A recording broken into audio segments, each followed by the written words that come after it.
Kalawang Timoteo, chapter 1 and 2 po ang titingnan natin ngayong umaga. Next week, hindi tayo makapagpapatuloy sa aklat na ito. But sa ikalawang pagbalik natin dito ay matatapos natin na ang ikalawang Timoteo. Like I said, parang overview lang po kasi mahigit isang taon sa maikli lang aklat.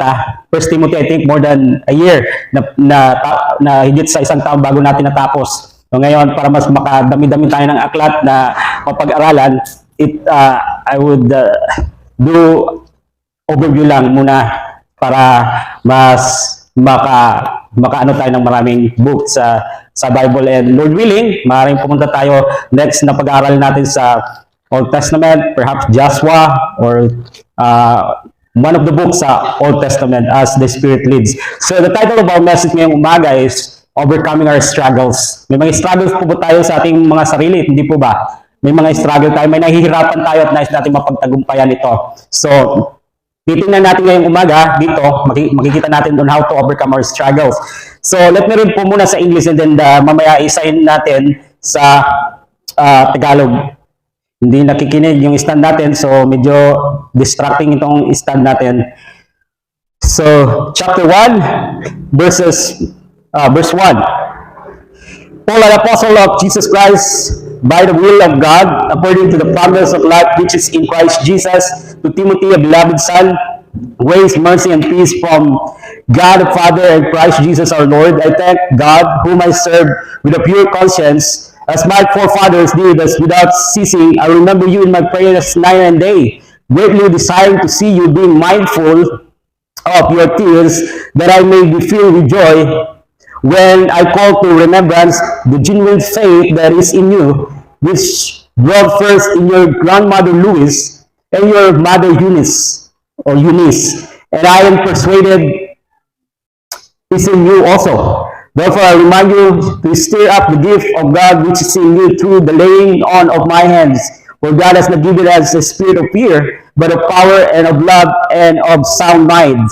Share with me in the suffering for the gospel according to the power of God, who has saved us and called us with a holy calling, not according to our works, but according to his own purpose and grace, which was given to us in Christ Jesus before time began. Then lakta po tayo sa chapter 2, verse 1. You therefore, my son, be strong in the grace that is in Christ Jesus, and the things that you have heard from me among many witnesses, commit this to faithful men who will be able to teach others also. You therefore must endure hardship as a good soldier. No one engaged in warfare entangles himself with the affairs of this life, that he may please him who enlisted him as a soldier. And also, if anyone competes in athletics, he is not proud unless he competes according to the rules. The hardworking farmer must be first to partake of the crops. Consider what I say, and may the Lord give you understanding in all things. Father, we commit to you this time, our time, Lord, spending sa iyong salita. Would you bless us, God? Pray that your Holy Spirit will continue to speak and change us, make us like your Son, Jesus Christ. Help us to live a life na parehas po sa pamumuhay ni Yesu Cristo at tayo po sa kanyang kalooban. Ngayon, sa gayon, Lord, na malugod ka. Lord, enlighten us, bless our time, in Jesus' name. Amen. So, nais ko po munang ibigay ang background ng ating pag-aaralan na aklat. So, sinulat ito ni Pablo at ito po ay isa sa mga tinatawag na pastoral epistles. Kasi ito ay letter para sa mga pastor. At actually, may tatlong pastoral epistles.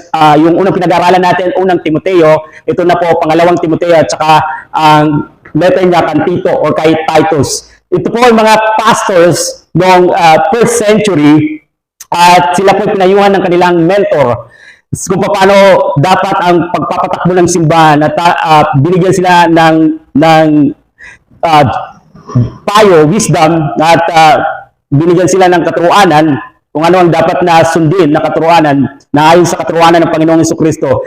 So about 5 to 6 years mula nang sinulat ni Paul ang 1 Timothy. So yun po yung gap, mga 5 to 6 years. Then nasulat po ang 2 Timothy. So around mga 67 AD. At ito po ay farewell letter, pamamaalam. Ito yung huling sulat ni Pablo.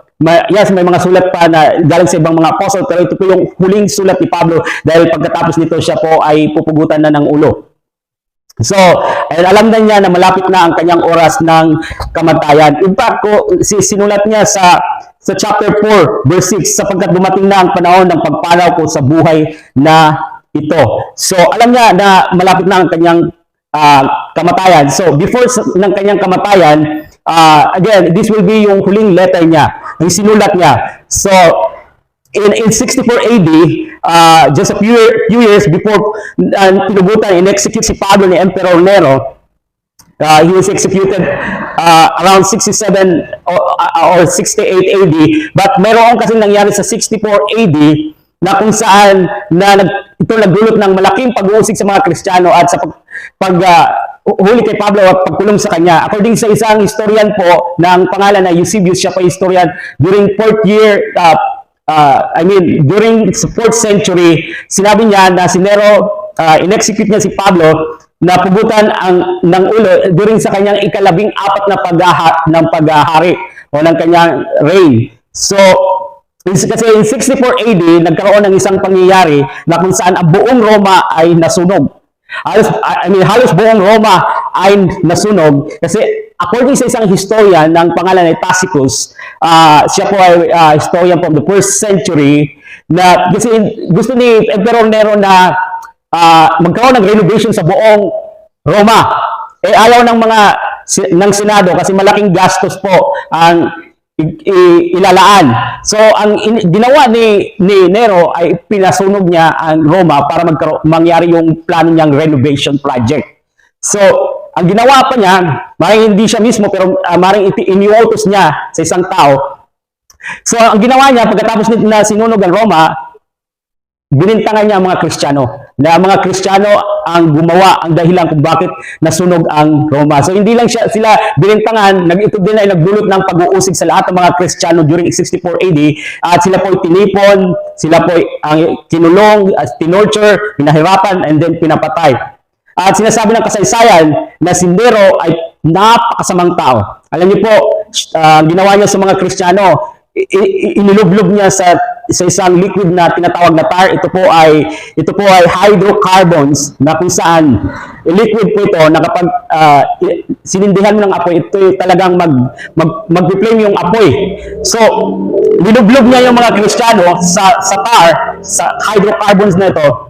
And pagkatapos ay sinindihan niya ang mga Kristiyanong ito, ang mga taong ito, linagay niya sa garden para magsilbing ilaw sa kanyang hardin, sa kanyang garden. So, importante po itong malaman kasi sa chapter 4, binanggit niya ang salitang paghihirap, suffering. At alam niyo po, hindi pa natin naiintindihan ang paghihirap para kay Kristo. Kung titingnan natin, mismo sa ating sarili, hindi pa natin yung naiintindihan. Kasi ibang-iba kung naiintindihan natin yung mga Kristiyano noon, kung gaano sila naghirap, kung gaano ang pinagdaanan nilang suffering dahil sa kanilang pagtindig, sa kanilang pananampalataya. So, nang sinulat ang letter na ito, under the inspiration of the Holy Spirit, mayroong grabing pagpapahirap o persecution sa mga Kristiyano sa panahon ito. So, as part ng pag-uusig, si Pablo ay dinakip, siya ay hinuli at kinulong sa kulungan, and mananatili siya sa kulungan hanggang siya ay execute na ni Nero. And isa pong additional na detalye about sa kalagayan ni Pablo habang siya ay nasa kulungan, siya po ay sa kasaysayan na ito po ay tinatawag na Mamertine prison. Ito pong Mamertine prison, dito po linagay si Pablo, parang siyang cistern or parang balon. Sa likod mo, parang ganun po sa likod namin mayroong, di ba, balon. Tapos, so meron pong malaking butas yung ground, alam po natin walang bintana yan. So, madilim pag ilinagay ka. So, and then, tatakpan lang po nila ito, ilulower nila ang prisoner, bababa nila, and then, hatiran lang nila, ilulower nila yung pagkain sa prisoner na nandoon po sa Mamertine, sa cistern, sa parang balon. So, diyan po linagay si Pablo. So, yun po yung kalagayan ni Pablo. Basically, parang nagsisilbing Bartolina ito, na mas grabe pa sa Bartolina na nasa kulungan no, sa kalagayan ni, kung ihabil natin sa kalagayan ni Pablo. At tinukoy niya, siya po rin, habang nandito sa lugar nito, siya po nakakakadena. Hindi lang po siya ilinagay dito, nakakakadena pa. At kung mapapansin niyo sa chapter 2, tinukoy niya, binanggit niya ang about sa kanyang kadena. Kung tingnan po natin ng saglit, sa verse 8 and 9, chapter 2, verse 8 and 9, alalahanin mo si Kristo, ang muling binuhay at nagmula sa angkan ni David dahil sa magandang balitang pinangaral ko. Ito ang dahilan ng aking pagdurusa at pagkagapos na parang isang kriminal. At binanggit rin po niya sa versikulo 13, sabi niya dito, pagpunta mo rito, dalhin mo ang aking balabal na naiwan ko sa Troas sa bahay ni Carpo. Dalhin mo rin ang mga aklat, lalo na iyong mga gawa sa balat ng hayop. So, kasi po malamig pong sa lugar na ito, miserable ang kanyang kalagayan. So, kaya nagpadala siya kay Timothy ng balabal. Hindi sapat ang kanyang suot para proteksyonan siya sa lamig. So, miserable po ang kanyang kalagayan sa kulungan na ito. And mananatili siya ng ilang araw dito, and then pukulin po siya, itataas po siya sa lugar na ito. And then, according po sa history, sinabi ng historian na bago siya in-execute, na nalangin siya muna, pinihintulutan siyang manalangin, at pagkatapos niyang manalangin, inilatag niya ang kanyang ulo, at siya po ay pinugutan ng ulo. Grabe po, no? Grabe ang kanyang commitment sa kanyang pagsunod sa Panginoon. And so, sa chapter na ito, magsimula po tayo, binanggit ni Pablo. Dito, nagbigay si Pablo ng payo, encouragement kay Timothy. Alam po natin na talagang siya po ay talagang pakikinggan. Yung taong pakikinggan mo dahil siya yung tao na hindi siya nagsasalita na sa bibig lang, talagang makikita mo sa kanyang buhay kung gaano ka-committed siya sa Panginoon, sa kanyang pananampalataya at pagsunod sa Panginoon. At isa sa mga na-influensya ni Pablo ay si Timothy, about sa pagsunod sa Panginoon. Pero prior sa pagkikita ni Pablo, alam po natin na may mga godly na mga babae na naka-influensya sa buhay ni Timothy. Ang kanyang lola po na si Luis at ang kanyang mama po na ang pangalan ay Eunice. May mga godly women na po, kaya po yung dahilan kung bakit siya po ay naging matured sa Panginoon, sa kanyang relasyon sa Panginoon, sa spiritual walk niya, sincere siya sa pananampalataya, dahil po meron na pong nag-invest sa kanyang buhay, ang kanyang lola at ang kanyang mama. Siya po ay naging man of God. Siya po ay naglingkod sa Panginoon. Siya po ay talagang grabe. Ginamit po din si Timothy ang kanyang buhay dahil nagsimula po sa kanyang pamilya. Ang kanyang lola na nagkaroon ng impact sa kanya sa salita ng Diyos, at ang kanyang mama nagkaroon din ng impact ang buhay ng kanyang mama sa kanyang buhay. Nag-invest ang kanyang lola at kanyang mama, yung tatay niya. Parang wala dito when it comes to spiritual, kasi yung tatay niya, ang believer, siya po ay Gentile. Hindi po siya Hudyo. Bali po yung mama niya nakaasawa ng Gentile. Hudyo kasi yung mama niya. Tapos, so nag-raise up kay Timothy sa spiritual na mga bagay, sa salita ng Diyos, sa kanyang lola at ang kanyang mama. So, grabe ang naging impact ng mga babae ito sa buhay ni Timothy, kasi nag-invest po sila sa buhay ni Timothy. Alam ni Timothy ang salita ng Diyos dahil sa commitment ng kanyang mama at kanyang lola na turuan ang kanyang apo, ang anak ng salita ng Diyos. Ganun po ka-committed ang kanyang lola at mama. Kaya nagkaroon po na man of God na Timothy. So, ito rin po yung sinasabi sa atin ng Panginoon, mga lola, mga mama, mag-invest po tayo. Mag-invest po tayo sa mga, kung sino ang ilinagay ng mga bata sa ating buhay. Kasi hindi nyo alam na maaaring siya ay maging katulad ni Timothy. Hindi nyo alam kung ano magiging impact ng iyong spiritual na influential sa kanilang buhay. Invest po kayo ng spiritual na bagay sa inyong mga apo at iyong mga anak. Kasi ito po sila po one day ay magiging men and women of God, may takot sa Panginoon. Pero kung And hindi makakapag, din tayo, pwede tayo maging confident na hindi po sila katulad ng mga tao sa libutan na makamundo. Kung tayo naman po talaga ay magandang halimbawa rin at nag-i-invest tayo sa ating mga anak ng mga spiritual na bagay. So, and meron po itong gantimpala mula sa Panginoon. Kaya po, ang sinasabi po sa atin dito, ang nais ng Panginoon, kung ikaw man ay lola, kung ikaw man ay mama, kahit nag-iisa ka lang, kahit kagaya ni Eunice, na hindi naging part yung tatay ni Timothy, be faithful sa pag-raise up sa iyong mga anak na or mga apo na may takot sa Diyos. So, mag-invest po tayo, kasi kung hindi ka mag-i-invest, wala po tayong ma-raise up na mga godly na mga apo at godly mga anak. Yung minsan po nagreklamo tayo, ito yung mga anak ko pasaway, ito yung mga apo ko pasaway. Pero ang tanong po, nag-i-impart po ba tayo ng salita ng Diyos sa kanila? Nag-i-impart, may influensya po ba tayo sa kanila na spiritual na mga bagay? So minsan sasabihin natin ay, sabi natin, basta-basta tayo sumusuko, wala lang pag-asa magbago yan. Ang Panginoon nga po hindi sumuko sa atin, kahit gaano katigas ang ulo natin. Inibig tayo sa kabila ng lahat. So wag po kayong mag-give up sa kanila. Wag po kayong susuko kahit gaano man kapasaway. Sinasabi nyo kapasaway yung anak nyo, yung apo nyo. Wag po kayong mag-give up. Be committed po sa kanila. Mag-invest po kayo at maging mabuti po kayong halimbawa. Kasi ito sa atin ang mga magulang. Kasi kung hindi tayo mabuting halimbawa, hindi rin magiging epektibo ang mga pangaral natin sa kanila.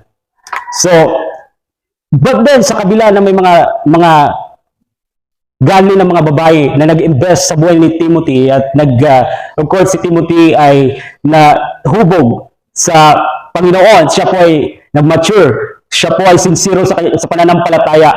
Meron pa rin struggle si Timothy, hindi po perfect si Timothy. Meron pa rin struggle na pinagdadaanan ni Timothy. Bakit po? Kasi dito, mapapansin natin na in-address ni Pablo dito na huwag kang matakot. Huwag kang matakot. And then, may parang nararamdaman din in-address ni Pablo sa pagiging bold sa pangangaral ng salita ng Diyos. Because, hindi mo ito sasabihin kung minsan na parang natatakot ka o parang nahihiya ka na ipangaral o ibahagi ang iyong pananampalataya. At yung parang, sinabi dito, in-address din ni Pablo, fan the flame. Yung parang, kulang ng kapangyarihan ng banal na espiritu, parang hindi epektibo ang buhay mo, parang lack of power. Yun yung struggle na mapapansin natin na in-address dito ni Pablo, yung natatakot, and then minsan yung walang boldness, and then lack of power. Tingnan niyo po sa chapter 1 verses 6 to 8. Dahil dito, ipinapaalala ko sa iyo na pag-alabin mong muli ang kaloob na binigay sa iyo ng Diyos nang ipatong sa iyo ang aking mga kamay. Ibig sabihin, yung gift ay dapat na i-stir up, then ma-develop ito, mas maging effective by the power of the Holy Spirit. Sapagkat ang Espiritong ibinigay sa atin ng Diyos ay hindi Espiritu ng kahinaan ng loob o pagkatakot po, kundi espiritu ng kapangyarihan, pag-ibig at pagpipigil sa sarili. Kaya huwag kang mahihiya. Hindi mo ito sasabihin sa tao kung hindi ito yung problema, kung wala siyang problema nito. Kaya huwag kang mahihiyang magpatotoo para sa ating Panginoon. At huwag mo rin akong ikakahiya na isang bilanggo alang-alang sa Kanya. Sa halip, makihati ka sa pagtitiis para sa magandang balita. Umasa ka sa kapangyarihan ng Diyos. So, ito po yung struggle ni Timothy, intimidated, parang ayaw niya reluctant siya na magpatotoo, yung boldness, nawawala sa kanya, and then yung lack of power ng banal na espiritu. And ganun din po sa atin minsan, ganito yung struggle natin, lalo na kapag, share ng salita ng Diyos, nahiya, natatakot, at yung parang hindi epektibo tayo sa mga tao na nakapalibot sa atin. So we struggle at times with it too. So kung hindi pagkatakot, kung hindi hindi lack of power ba ng banal na espiritu, sometimes na-intimidate tayo na maging bold, maging matapang, mag-stand sa ating pananampalataya. So for that reason po, si Pablo ay nagbigay ng counsel sa chapter 2. At in-illustrate niya ito ang buhay ng Kristiyano sa tatlong hanap buhay po or occupation, sa tatlong profession. Ito pong illustration ni Paul ay magbibigay po sa atin ng encouragement para kung paano po may overcome, mapagtagumpayan natin ang ating mga struggles. Again, hinambing niya ang buhay Kristiyano sa isang sundalo sa chapter 2 verse 3. Hinihambing niya ang buhay Kristiyano sa isang atleta in verse 5, chapter 2 verse 5, at inihambing niya ang buhay Kristiyano sa mga magsasaka, sa mga farmer, sa verse 6. So si Timothy, pati na rin po tayo ay magagamit natin ang encouragement na ito sa ating buhay, itong tatlong analogies para mapagtagumpayan po natin ang ating struggle. So number 1, tandaan po natin na ikaw ay nasa labanan para lumaban ng mabuti dahil ikaw ay sundalo ni Kristo. Keep in mind that you are in a battle to fight a good fight as a soldier of Christ. Balikan po natin sandali sa verses 3 and 4. Makibahagi ka sa hirap tulad ng isang mabuting kawal ni Kristo. Ang isang kawal ay hindi nagiging abala sa mga bagay na walang kaugnayan sa pagiging kawal. Sa halip, sinisikap niyang mabigyan ng kasiyahan ang kanyang pinuno. So, sinabi ni Pablo dito, pansinin niyo po na mabuting kawal ni Kristo Jesus. Ang buhay sundalo po ay hindi po madali dahil maraming mga challenges na pagdadaanan nila. May mga hardship, may obstacles na pagdadaanan nila. At minsan po na kailangan nilang matulog kahit sa gitna ng ulan at hindi po sila nakakakain ng eksakto dahil sila po ay nasa sa field ng labanan. At harap po sila ng mga physical challenges, dumadaan sila sa iba't ibang mga pagsubok at hindi po sila nagrereklamo kasi sila po ay mga sundalo. Ang sundalo po ay inaasahan na siya po ay magiging tapat na susundin niya ang kanyang pinuno. At ganoon din po sa atin, sinasabi po dito, tayo po ay sundalo ni Kristo. At kung tayo magiging tapat at masunurin po sa ating pinuno, ang ating commander po ay Panginoong Hesus Kristo, ano man pong pagdaanan natin sa buhay ay mapapagtagumpayan natin. So, sinabihan si Timothy ni Pablo na ito ang inaasahan sa kanya na dapat siya ay mas sumunod sa kanyang commander, kay God. Siya po yung commanding officer natin.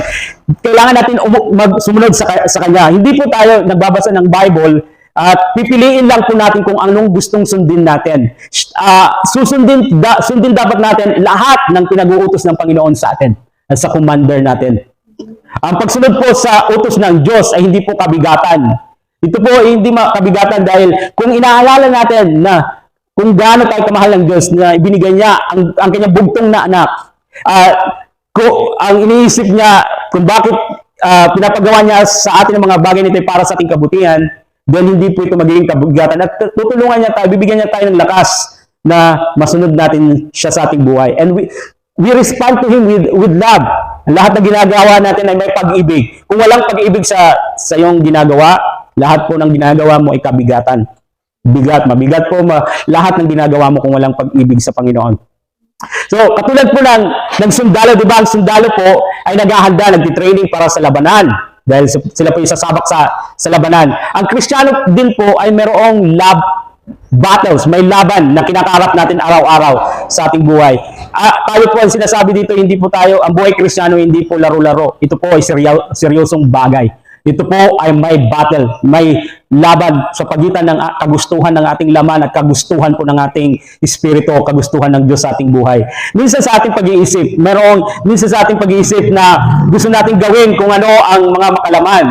Pero sinabihan po tayo sa Biblia na labanan po natin yan. Kung ano man ang mga pumapasok na hindi maganda sa ating isipan. Babasahin ko po sa 2 Korinto, Kapitulo 10, versikulo 13 hanggang 5. Kung nabubuhay man kami sa mundong ito, hindi naman kami nakikipaglaban ayon sa pamaraan ng mundong ito. Ang sandata namin sa pakikipaglaban ay hindi makamundo, kundi ang kapangyarihan ng Diyos na nakakapagpabagsak sa mga kuta. Sinisira namin ang mga maling pangangatwiran. Ginagapi namin ang lahat ng pagmamataas laban sa kalaman tungkol sa Diyos. At binibiyag namin ang lahat ng isipan upang matutong sumunod kay Kristo. So, ano man na hindi maganda na pumapasok sa ating isipan na hindi nakakalugod, hindi natin gustong tayo'y mabihag, kundi binibihag natin ito at tayo po ay sumusunod sa kay Kristo. Efesos 6, versikulo 12 hanggang 13. Sapagkat hindi tayo nakikipaglaban sa mga tao, kundi sa mga pinuno, sa mga may kapangyarihan, sa mga tagapamahala ng kadilimang umiiral sa sanlibutan ito, sa mga hukbong spiritual ng kasamaan sa himpapawid. Kaya gamitin ninyo ang kasuotang pandigma na mula sa Diyos. Sa gayon, makakatagal kayo sa pakikipaglaban pagdating ng araw na sumalakay ang masama upang pagkatapos ng labanan ay matatag pa rin kayong nakatayo. Ang masama po, ang ating kaaway ay si Satanas. Meron pong spiritual na pakikipaglaban at hindi po ito mapapagtagumpayan natin kung hindi po tayo magpapasakop sa Panginoon.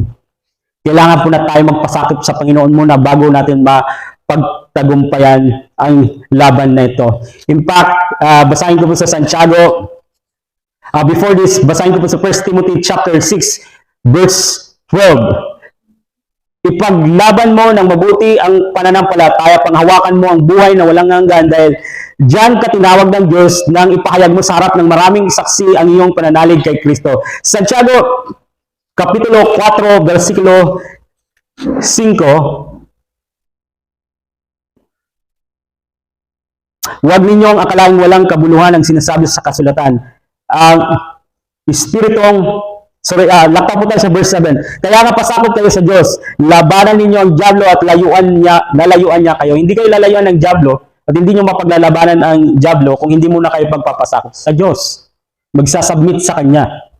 Kaya kahit anong tanggihin nyo sa dyablo, sa kaaway, hindi nyo matanggihan dahil hindi muna po tayo nagpapasakop sa Diyos. So kailangan na magpasakop muna tayo sa Diyos bago natin mapagtagumpayan ang laban. We must obey our commander, officer, ang ating Panginoon. Actually, siya po makikipaglaban para sa atin. Siya po ang magdidil sa kaaway. Siya po ang lalaban para sa atin.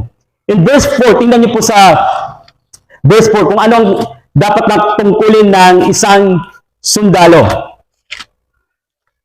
2 Timothy chapter 4, balik po tayo sa chapter 4, verse 12. Sabi dito, ang isang kawal ay hindi nagiging abala sa mga bagay na walang kaugnayan sa pagiging kawal. Ang kanyang business lang palagi, ang pinagtutuunan pansin niya yung mga bagay patungkol sa pagiging sundalo. Ano po ibig sabihin nito? Ibig sabihin po nito, sinasabi ni Pablo kay Timothy sa atin po, na hindi po dapat tayo nakipag-ugnayan o hindi po dapat tayo, hindi natin pinahintulutan ang sanlibutan na magdominar sa ating buhay. Ang ating business po, ang ating focus ay sundin ang ating commander, ang utos ng ating commander, ang Diyos. So, though na nakatira po tayo sa mundong ito, pero huwag po natin pahintulutan na ang mga makasanlibutang bagay ang siyang mag-take over sa ating buhay. Stay committed sa iyong commander. Stay committed po sa Panginoon. Sumunod ka sa Kanya ng tapat. Sa Kanya ang ating katapat. Alam niyo po kapag nagiging sundalo, meron po sila, di ba, ng mga pangako. Ako po ay magiging tapat sa aking bayan, tapat na susundin ng Pangulo, magiging tapat sa aking tungkulin. At ang katapatan po natin na hindi sa mundong ito. Ang katapatan mo dapat kay Kristo. Yun po yung sinasabi sa atin dito.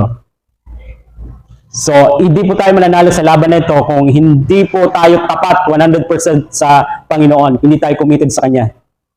So, as a soldiers of Christ, our allegiance, ang katapatan natin ay sa Kanya lang dapat natin ibigay, hindi sa mundong ito. At ang laban na ito ay mapapagtagumpayan natin sa pamamagitan po ng biyaya ng Diyos dahil kailangan po natin ng biyaya ng Diyos para mapagtagumpayan natin ang struggles natin sa mga buhay. Tingnan niyo sa verse 1. Kaya nga anak ko, magpakatatag ka sa tulong ng kagandahang loob ni Kristo Jesus. Be strong. Be strong. Be strong be strong in the grace of God. Yun po yung susi para makapagtagumpayan natin ang struggles natin, yung mga battles natin sa ating buhay. Na kung hindi, ano po ibig sabihin be strong? Kailangan po na tayo constantly sa mga bagay na makapagpapatatag tayo sa ating spiritual. Pero kung tayo po ay hindi committed sa mga bagay na mapagtatatag sa atin sa fellowship, sa salita ng Diyos, sa prayer tayo po na nag-aaral tayo ng salita ng Diyos, nandoon tayo sa isang lugar, nagpa-party-party, hindi po to talaga tayo magiging strong sa Panginoon. Hindi natin mapagpapatagumpayan ang laban nito, ang struggles natin sa buhay. Tulungan mo yung sarili. At, tutulungan ka ng Panginoon na mapagtagumpayan mo ang struggles mo sa iyong buhay. So, pangalawa, tandaan po natin na nasa race po tayo takbuhan para makamtan natin ang gantimpala. Tingnan niyo po sa verse 5, inihambing pong buhay Kristiyano sa isang atleta. Verse 5, hindi maaaring gantimpalaan ng isang manlalaro kung hindi siya naglalaro ayon sa mga alintuntunin. Take note, ayon sa mga alintuntunin, according to rules. Maraming mga taong ayaw ng rules. Rules, kasi it kills their joy. Killjoy ka naman, puro mga rules. Subukan mo po yan sa relasyon. Like sa marriage, walang rules. Kasi sa marriage, no cheating and rules eh. Walang rules. Minsan ang Kristiyano parang ganito, parang they think may relasyon sila sa Panginoon. It's like they come sa church, then open the Bible or sing praises, at pagkatapos na ng simba, paglabas ng simbahan, gagawin nila kung anong gusto nila sa buhay nila. Kasi once in a week lang naman sa simbahan, so susunod ako kung ano ang gusto ng Diyos sa simbahan. Pero paglabas, akin ang buhay nito. Kaya ako ang masusunod. Hindi po yan mag-work up sa any relationship. And higit sa relasyon natin sa Panginoon. We must be committed po sa ating relasyon, sa ating Panginoon. So, ang rules po ay mahalaga para maging maayos ang lahat. Mag-function ang mga bagay na dapat maging maayos at malaman natin kung ano ang hindi dapat gawin at ang mga dapat na gawin natin. So, just like any relationship, it requires for rules. So, again, we must follow po in a race. Ginamit ni Paul dito yung illustration ng mga atleta na they should follow the rules ng race. One of the rules sa race is hindi po dapat mag-inject ng drugs ang mga atleta. Kasi pag nag-inject mo ng drugs, yung effect nito ay nagiging malakas sila, nagiging mabilis sila. So pag nag-inject sila ng something na o anuman na droga, so steroids o anuman na na nakakatulong para sila ay maging magaling na atleta. Kapag nalaman po ito na sila po ay nag-inject ng drugs, they will be disqualified. And the same sa pagiging Kristiyano po. Hindi po tayo pwedeng gumawa ng sarili nating rules, gumawa ng sarili nating ng kagustuhan. We must follow the rules, the manual, ang salita po ng Diyos. If you will not follow this manual, madi-disqualify ka sa race nito. So, sa competition, hindi sila makakatanggap ng crown, they will also completely disqualified sa game na ito. So, yung nag-train sila ng mahabang taon, yung mga atleta, may disiplina sa sarili para makamtan po ang gantimpala. Meron po silang disiplina sa ating sarili. At yung din po yung buhay Kristiyano, dapat may disiplina sa ating sarili. Kasi kung walang disiplina sa ating sarili po, hindi natin magagawa na makatakbo ng ayon sa tuntunin ng takbuhan nito. Basahin ko po ng sandali sa unang Korinto, Kapitulo 9. So it's in the word na. So sabi dito, so wala hindi nasa word. So basahin ko po.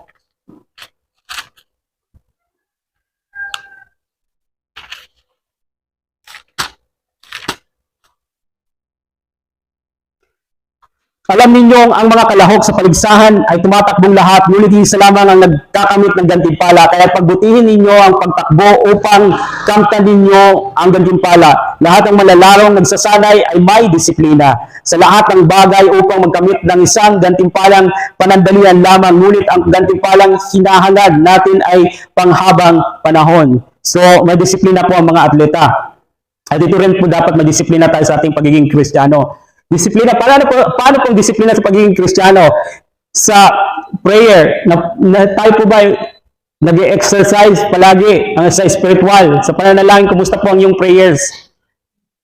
Ikaw po ba ay nananalangin consistently or pagkain lang? Lord, thank you sa pagkain. Amen. May disiplina sa pagbabasa ng salita ng Diyos.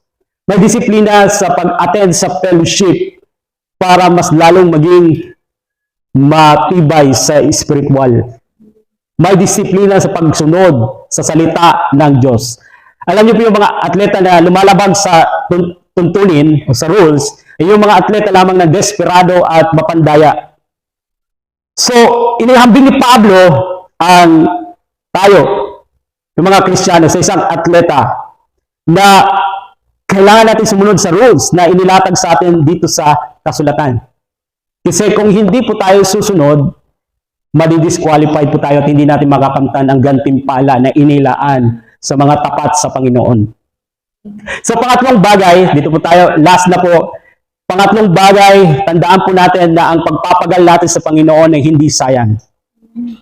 Ang pagpapagal natin sa Panginoon, ang ginagawa natin sa Panginoon ay hindi sayang. Inihambing niya po ang buhay Kristiyano sa isang magsasaka. Tingnan niyo po sa verse 6, last verse po, sabi dito, ang magsasakang nagtatrabahang mabuti, ang siyang dapat unang makinabang sa bunga ng kanyang pinaghirapan.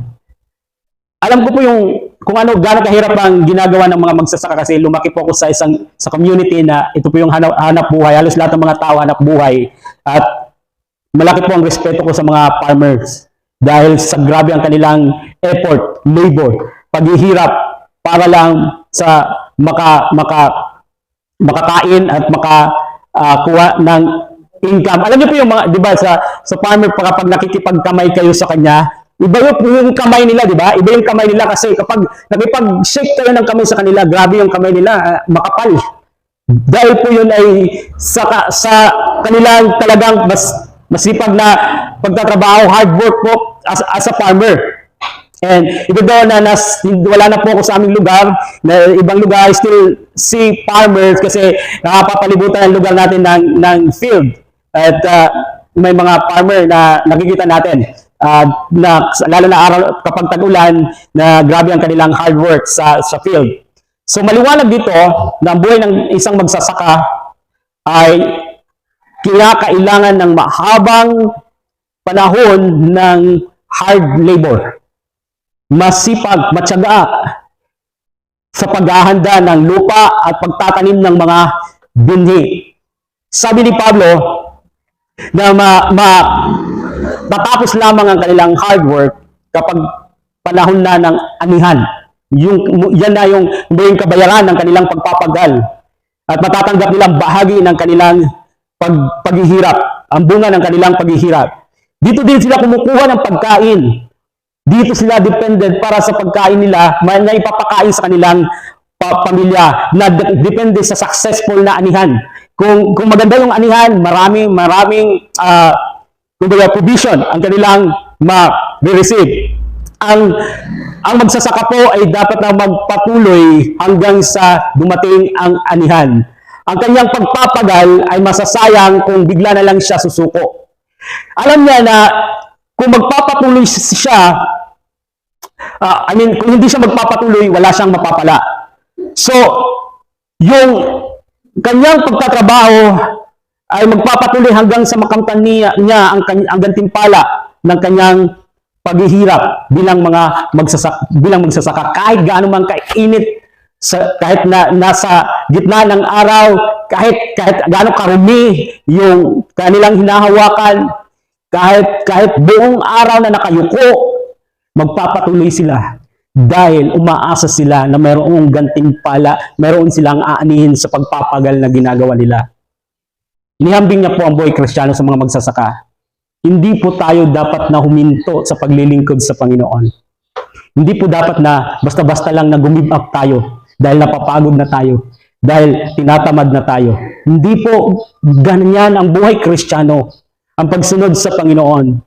May panahon sa buhay ng magsasaka, may panahon ng tag-init, may panahon ng tag-ulan. Ngunit anuman ang panahon na pagdaanan ng isang magsasaka, magpapatuloy siya.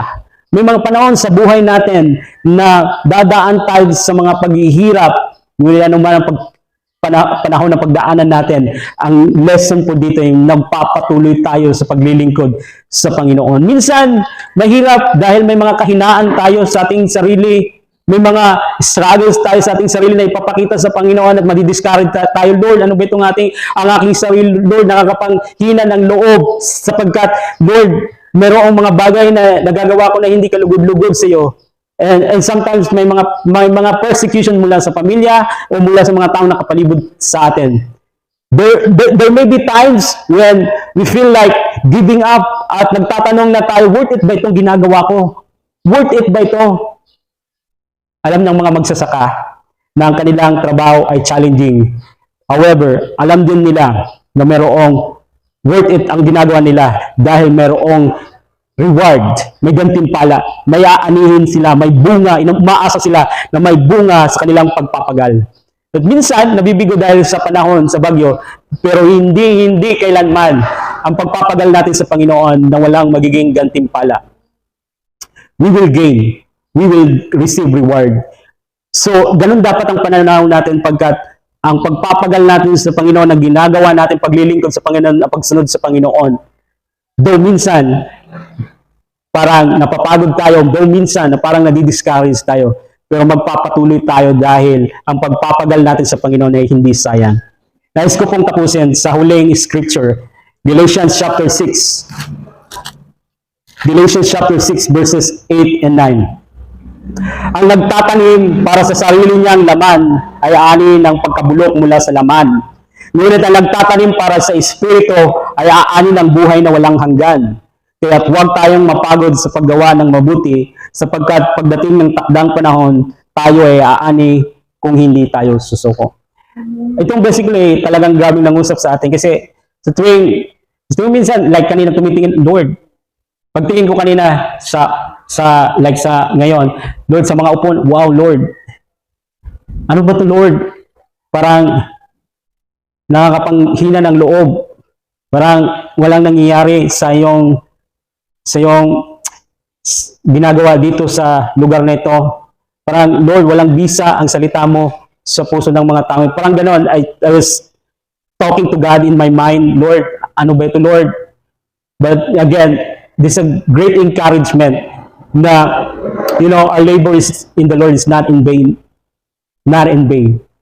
Sabi niya, personally sa akin, continue to serve the Lord faithfully.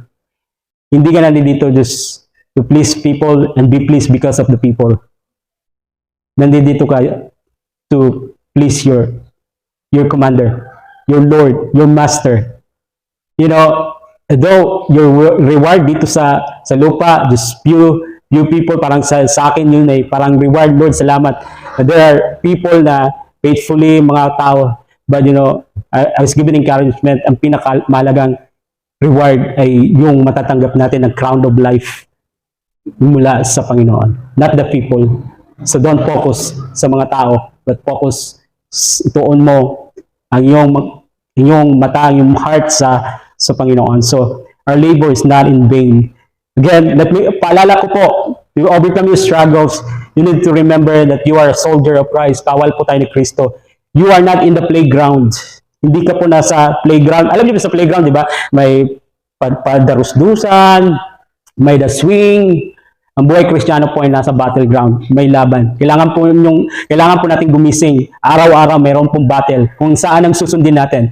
It's like si Jesus nagsabi sa Garden of Gethsemane, mag-pray kayo, manalangin kayo. Anong ginawa ng mga disciples? Natutulog. So the spirit is willing, but the flesh is weak.